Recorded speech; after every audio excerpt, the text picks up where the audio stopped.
گناہوں کی عادت چھڑا میرے مولا۔ اور شراب کے ساتھ شباب بھی ہوگا، خوبصورت سے خوبصورت لڑکیوں کے ساتھ زنا بھی ہوگا۔ آج کی رات ناچ کی رات، آج کی رات رقص و سرور کی رات، آج کی رات لوجوں کے بک کروانے کی رات اور بھرپور عیش کرنے کی رات ہے۔ لیکن میں ان سے کہہ دینا چاہتا ہوں، آپ لوگ تو نیک لوگ ہیں، آپ نہیں گئے تبھی تو آپ یہاں آئے ہیں، لیکن جو جاتے ہیں ان تک ہمارا پیغام ضرور پہنچا دیں کہ بہت دن تک کے عیاشی کا موقع نہیں ملے گا، بہت دن تک کے عیش کا موقع نہیں ملے گا، بہت دن تک کے جرائم کا موقع نہیں ملے گا۔ اور اللہ اکبر، زنا وہ بدترین جرم ہے۔ اللہ کے حبیب غیب دا نبی مصطفیٰ کریم رؤوف الرحیم صلی اللہ علیہ وسلم ارشاد فرماتے ہیں کہ جب کوئی بندہ زنا میں مبتلا ہوتا ہے تو اللہ اس سے ایمان کو ایسے اتار لیتا ہے جیسے لوگ اپنے کپڑے اتارتے ہیں۔ زنا کرنے والا جب زنا کرتا ہے تو وہ مومن نہیں رہتا۔ زنا کرنے والا جب زنا کرتا ہے تو ایمان اس کے سینے سے نکل جاتا ہے اور چھتری کی طرح سایہ فکن ہو جاتا ہے۔ اور اپنی ماں بہن کے لیے غیرت سے کام لینے والے بھائیوں کو یہ پیغام بالخصوص تحفے کے طور پر دینا چاہتا ہوں۔ میرے پیارے آقا صلی اللہ علیہ وسلم کے پیارے دیوانوں، میرے غیب دا نبی نے ارشاد فرمایا، ہر قرض انسان اپنی طبیعت اور سہولت سے ادا کرتا ہے، لیکن زنا اس قرض کا نام ہے کہ تم اپنی طبیعت سے اسے ادا نہیں کرتے۔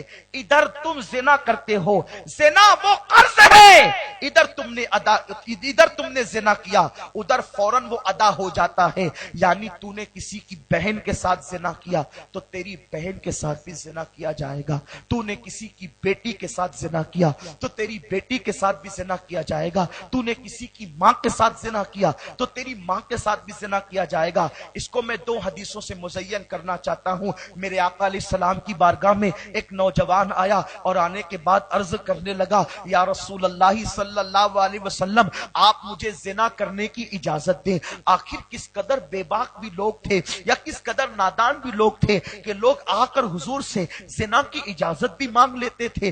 بلکہ میں تو یہ کہتا ہوں، نہ وہ نادان تھے نہ وہ بے باک تھے، بلکہ حضور کا کرم، حضور علیہ السلام کی عنایتیں، کبھی کبھی لوگوں کو معاذ اللہ، اللہ اکبر، کبھی کبھی لوگ حضور کے کرم اور حضور کی مہربانیوں کو اللہ اکبر دیکھ کر کے اس طریقے کی باتیں بھی کہہ جاتے تھے جیسے میرے آقا کی بارگاہ میں کہا، حضور مجھے زنا کرنے کی اجازت دے۔ فاروق اعظم نے تلوار نکالی، فرمایا اس بدبخت کی اتنی جرأت کہ یہ میرے آقا کے سامنے یہ باتیں کرتا ہے۔ میرے آقا نے فرمایا عمر ٹھہرو۔ اس کے بعد حضور نے اس جوان کو بٹھایا اور بٹھانے کے بعد جو تین کلمات کہے، تین چار کلمات کہے، وہ اس کو بہت غور سے سنے۔ آقا فرماتے، اے جوان، کیا تو یہ پسند کرتا ہے کہ تیری ماں کے ساتھ زنا کیا جائے؟ کیا تو یہ پسند کرتا ہے تیری بہن کے ساتھ زنا کیا جائے؟ کیا تو یہ پسند کرتا ہے کہ تیری بیٹی اور تیری بیوی کے ساتھ زنا کیا جائے؟ وہ چاروں دفعہ کہتا رہا، نہیں یا رسول اللہ، نہیں یا رسول اللہ، میں ہرگز اس کو پسند نہیں کرتا۔ حضور نے اس کے سینے پہ ہاتھ مارا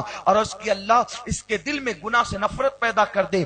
وہ اس دعا کا اثر یہ تھا کہ اٹھنے سے پہلے اس کے دل میں زنا کی نفرت پیدا ہو گئی۔ بات تو یہی ہے، نتیجہ تو یہی ہے کہ تو جس سے زنا کرے گا وہ کسی کی ماں ہوگی، کسی کی بہن ہوگی، کسی کی بیٹی ہوگی، کسی کی بیوی ہوگی۔ جیسے تو ان کے ساتھ زنا پسند نہیں کرتا تو وہ کیسے پسند کرے گا کہ کسی کی ماں کے ساتھ زنا ہو، بہن کے ساتھ زنا ہو، بیٹی اور بیوی کے ساتھ زنا ہو۔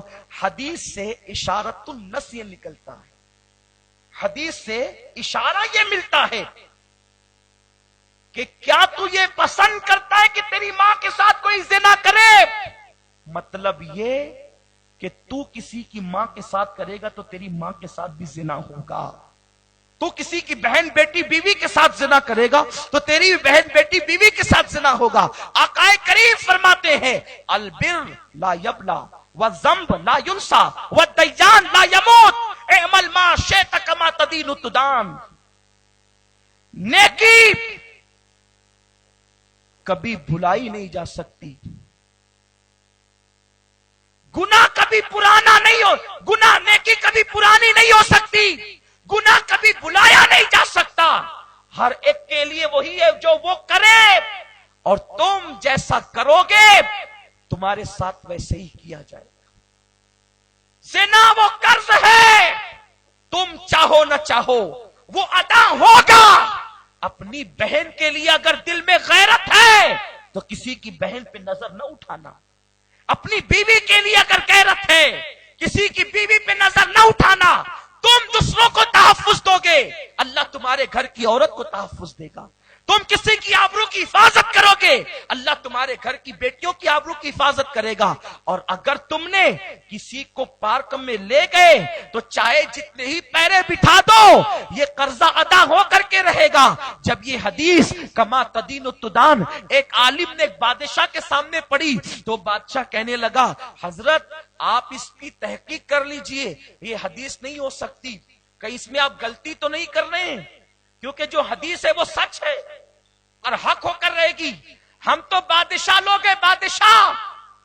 ہماری بیویاں تو محلوں میں رہتی ہے، پردوں میں رہتی ہے، ان کو کون دیکھ سکتا ہے. اس لیے کہیں ایسا تو نہیں کہ یہ حدیث نہیں ہو اور آپ نے حدیث کہہ دیا. اس عالم نے صاحب دل تھے فوراً آنکھیں بند کر کے اللہ سے عرض کی مولا حدیث کی حقانیت اس پہ ظاہر کر دے. بس یہ دعا کرنی تھی. بادشاہ کی بیٹی روتے ہوئے محل میں داخل ہوئی. جب محل کے اندر داخل ہوئی بادشاہ نے پوچھا کیا ہوا؟ بیٹی نے کہا بابا میں درسگاہ سے اپنے گھر آ رہی تھی، میری سہیلیاں اور سپاہ میرے ساتھ تھی، اس کے باوجود بھی ایک نوجوان لڑکا آیا اور اس نے اپنے گال سے میرے گالوں کو گھسنا شروع کیا اور وہ بھاگ گیا. بادشاہ کی آنکھوں میں آنسو تھے اور کہہ رہا تھا صدق رسول اللہ صلی اللہ علیہ وسلم، صدق رسول اللہ صلی اللہ علیہ وسلم. اللہ کے رسول نے سچ فرمایا، اللہ کے رسول نے سچ فرمایا. عالم سے کہا میں گواہی دیتا ہوں یہ حضور کی حدیث ہے. عالم نے کہا ابھی تو تم بڑی باتیں کر رہے تھے، ہوا کیا؟ تو کہا کہ میں نے پوری زندگی کسی عورت کو ہاتھ نہیں لگایا، لیکن اپنی جوانی میں ایک عورت کے گالوں سے میں نے اپنے گال مسلے تھے، سو آج مجھ سے وہ بدلہ لے لیا گیا. اور جو پاک دامنی میں زندگی گزارتے ہیں ان کے گھر کی عورتیں بھی محفوظ رہتی. لوگ سوچتے ہیں کہ ہم جو چاہیں کریں، ہم بلی کی طرح چھچڑوں میں نیت رکھیں، ہم کتے کی طرح چھچڑوں میں نیت رکھیں، ہم کتوں کی طرح دروازے پر حاضری دیتے رہے اور ہمارے گھر کی عورتیں محفوظ رہے. ایسا نہیں ہو سکتا. میرے جملے اگر سخت لگے تو معاف کرنا. 31 نائٹ میں کسی لاج میں قدم رکھنے سے پہلے اپنی بہن کے چہرے کا تصور بھی کر لینا. کسی پارک میں کسی لڑکی کے کاندھے پر ہاتھ رکھنے سے پہلے اپنی بہن کا تصور بھی کر لینا. کسی عورت پر محلے میں نظر اٹھانے سے پہلے اپنے گھر کی عورتوں کا بھی تصور کر لینا. یہ مت بھولا کرو کہ ہم گھر پر اپنی عورتیں چھوڑ جا رہے ہیں، ہم مورتیاں چھوڑ نہیں جا رہے ہیں، ہم حساس دل رکھنے والی عورتیں چھوڑ جا رہے ہیں. ایک طرف تو حدیث کا جلوہ آپ نے یوں دیکھا، دوسری طرف دیکھیں ایک بزرگ لکھتے ہیں، صوفی بزرگ، کہ ہمارے زمانے میں واقعہ یوں ہوا کہ ایک مرد کو 5 بیٹیاں تھیں. بیٹیاں 5، بڑی بیٹی بڑی خوبصورت اور حسین، پورے محلے میں اس جیسا کوئی نہ تھا، ذہین بھی تھی، چتر چالاک بھی تھی. باپ کو ایسا مہلک مرض لگا، بستر پہ پڑ گئے. ماں بڑھاپے میں مزمحل. بیٹی نے بہنوں کو فاقے پہ فاقہ کرتے دیکھا تو ایک دن شام کے وقت بن سنور کر برقع پہن کر نکل گئی. اور اس کے جذبات یہ تھے کہ میری بہنیں کب تک فاقہ کرے گی، میری بہنیں کب تک مصیبت میں زندگی گزارے گی. باپ درد سے رات رات پر سسکتا ہے.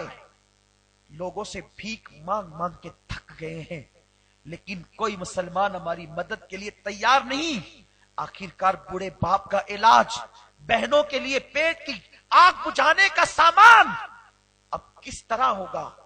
تو اس نے فیصلہ کیا آج میں اس جگہ جا کر کے بیٹھوں گی جہاں شہر کی اوباش اور فاحشہ عورتیں اپنی آبرو اور اپنے جسم کو فروخت کرنے کے لیے بیٹھتی ہے. وہ شام کو نکلی حالات کی ماری، اور نکلنے کے بعد اس نے وہاں جا کر کے برقع اتار دیا اور بے پردہ ہو کر کے بیٹھ گئی. شام سے لے کر رات دیر گئے تک بیٹھی رہی. لیکن اس کے بعد جب رات دیر گئے وہ گھر پہ آئی تو باپ کے قدموں کے قریب بیٹھ کر اور ماں کے قدموں کے قریب بیٹھ کر کے رونے لگی. ماں باپ نے پوچھا میری شریف بیٹی ہوا کیا؟ بیٹی نے کہا کرنے گئی تھی لیکن کچھ نہیں ہوا، پہلے آپ لوگ مجھے معاف کریں اس کے بعد داستان سناؤں گی. ماں باپ نے کہا بٹیا ہم نے تجھے معاف کیا، بتا بات کیا ہے. بیٹی نے کہا ابا اما بات یہ ہے 4 بہنوں کی فاقہ کشی مجھ سے دیکھی نہ گئی، باپ کا راتوں کو سسکنا مجھ سے دیکھا نہ گیا. باپ کے علاج کے پیسوں کے لیے اور بہنوں کی بھوک کو مٹانے کے لیے میں نے فیصلہ کیا تھا شہر کی عورتیں جہاں آبرو فروخت کرتی ہے اور جسم بیچتی ہے میں بھی وہاں جاؤں گی. جب کوئی شوقین آئے گا تو بہت زیادہ میں مطالبہ رکھوں گی اور اس کے بعد ڈھیر سارے پیسے لے کر اپنے باپ کے علاج کا سامان کروں گی، بہنوں کی بھوک کا ازالہ کروں گی. لیکن میری ماں اور میرے باپ سن لو، جب میں وہاں جا کر کے بیٹھی تو پورے کوٹے پر مجھ سے زیادہ خوبصورت کوئی عورت اور کوئی لڑکی نہ تھی. لیکن ایک عجیب منظر میں نے دیکھا، جو بھی آتا مجھ جیسی خوبصورت لڑکی کے قریب آ کر خدا جانے اس کو کیا ہو جاتا کہ اس کی نظریں شرم سے جھک جاتی. مجھ سے کم حسن والی لڑکیاں وہاں تھی، لوگ ان کا ہاتھ پکڑ پکڑ کر سودے کرتے تھے اور لے کر کے جاتے تھے.